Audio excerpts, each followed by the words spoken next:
Hi, my name is Alejandro. I'm 16. I come from Northeast Los Angeles, born and raised, and I'm an aspiring filmmaker and actor.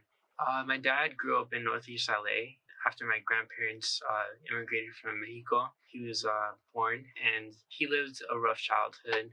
Uh, he was uh, living amongst many of his brothers in a small house and sisters too. The place was small, so they were all very tight.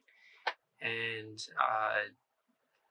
he unfortunately lost both of his siblings, and due to the gang violence that was around the neighborhood, and that his brother and sister were affiliated, and so that really affected him and has kind of affected me.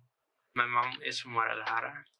She immigrated here uh, over 2 decades ago, I think, and she came here to like kind of step away from her family because she lives in she had like 11 brothers and sisters in one household.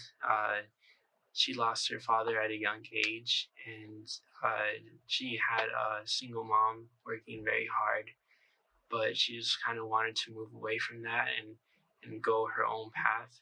Now she has her own hair salon, which I'm very proud of. I think the earliest memory was when I was really scared of anxiety. It was during my birthday. Uh, this guy, my cousin, came in a Batman suit, and I was really scared. There's a lot of loud noises going on, and just that just like kind of made me cry. And so my parents had always noticed that I was a person who was scared of loud noises or not wanting to be in like places where everybody was talking in. I was not as social with anybody I didn't know, so I was kind of like kept in. I think I was probably like in elementary school. I just continued, and I hadn't known. My parents didn't know as much, but at the age of 7, they took me to therapy to like kind of work on some things that they had noticed.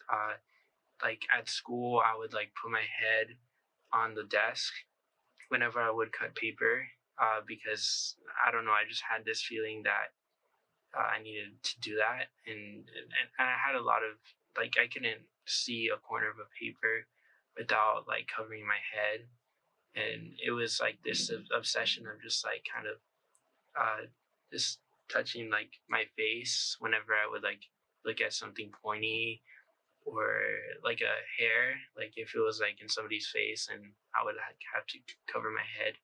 And as well, like I was like always filled with anxiety, and so they took me to therapy where they diagnosed me with OCD. I just remember that sometimes I wouldn't fulfill like some of the practices that she would give me. But overall, I don't know. I feel like I didn't understand what to do and how these practices helped me at such a young age. But I knew there was something that wasn't right because I would see the other kids like just be perfectly fine, staying focused, and I just couldn't manage to do that. I would miss out on things, and it just like was harder for my learning experience. To make friends or to socialize with anybody like throughout middle school is one of the hardest times I've ever had because of many bullies that I experienced because of my personality of who I am and how I express myself. And so I think that amplified it even more. In drama in middle school, that was kind of my escape from everything. And I just kind of liked playing these different characters, escaping from the real world, having fun. I've always had an interest in like theater. I've went to Casa 0101 for a while, and I've also made like some short little movies with my sister. Like those short little movies were always fighting against each other. My dad would just like record, and I also like drawing. I'm a very creative person when I can just like put my mind into something. It was the first year after being online for like a year and a half. And so it was kind of a new experience to me. I had to get used to like waking up early, leaving to school, and just like actually interacting with people. For the first semester of ninth grade, I was really, really quiet. I didn't talk a lot, especially with my friends. I was very insecure, not aware of my surroundings, and just kind of sad sometimes. I went to therapy during the pandemic. I had expressed some feelings that I was keeping in for a long time with my parents. I was feeling depressed. I had some suicidal ideations, and I was just feeling some things that I didn't tell my parents before, and I had told other people except them, and a lot about myself that I had been learning over time, but I just didn't know if it was right or if it was normal. My therapist like told me that some of the feelings that I was having were normal, but some of them were kind of not normal for my age, and it was a lot because of the pandemic that I was just so isolated in my thoughts that I didn't have anybody else to go through except my family. My family were the ones that referred me to the therapist after the pandemic because of some issues that I was going through. She gave me a lot of tools on how to reassure myself, rethink what I was thinking, and how to cope with things that like I would eventually go through when I'm socializing with people, when I'm thinking about harming myself. And I had used some of them when I was feeling those emotions. Sometimes I wouldn't be consistent, but overall, I think they helped me. And one of the things that I think really helped me was breathing. I grew up watching Disney Channel. I watched like shows like Austin and Ally and many other shows that didn't show a lot of Latino representation or people with like indigenous features, and just like not being able to see myself represented in in the film or media. It was like kind of harming to myself because I've always wanted to be an actor, and just like seeing people that don't look like me on TV made me feel like I had to change in order to be in the media. And I had a lot of self-hatred towards myself, typically on like my nose or my lips, a lot of features that were not in the Eurocentric standard. And yeah, the one time I commented to my dad that I wanted to be like Austin from Austin and Ally, where I would dye my hair blonde. I wanted a smaller nose and a lot of stuff that as a kid I don't feel were right.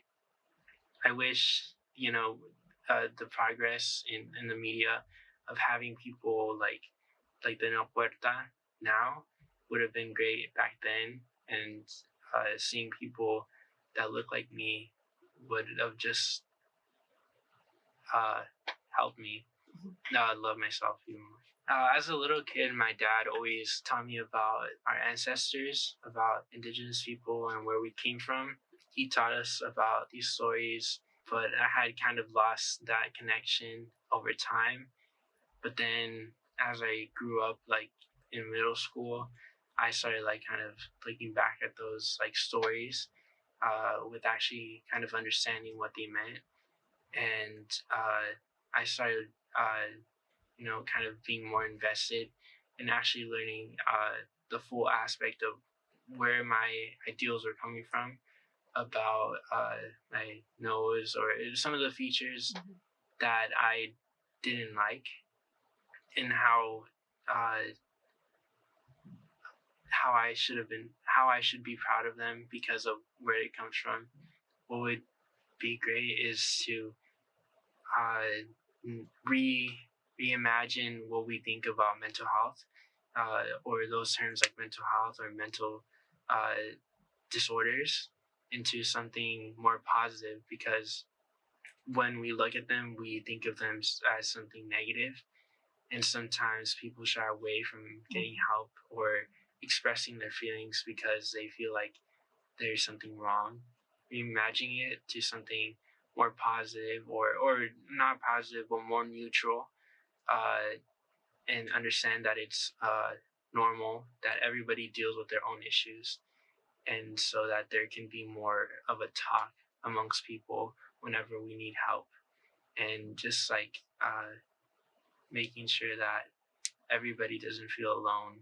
I'm actually thinking about going to a university or college to pursue film, and as well as acting, and yeah, just kind of focus in that arena. After the pandemic, I hadn't gone to Casa 0101 for a while. One of the monologues that we did for our final presentation to our parents was really an awakening of how I had been affected with the isolation. I had done many monologues before, and I had performed in plays amongst many people. And so doing a play in front of people for the first time in over a year was kind of difficult for me.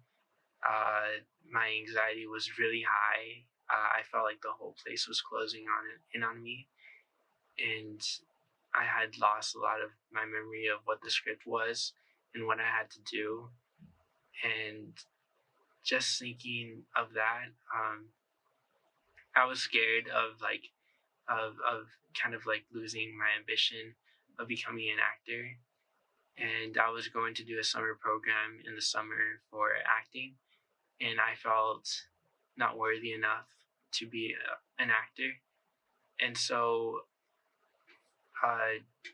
yeah, just that, it kept on giving me more anxiety, more fear.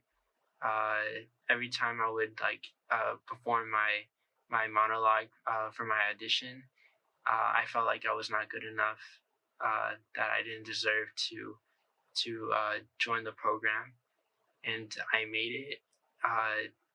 And that program really helped me socialize and kind of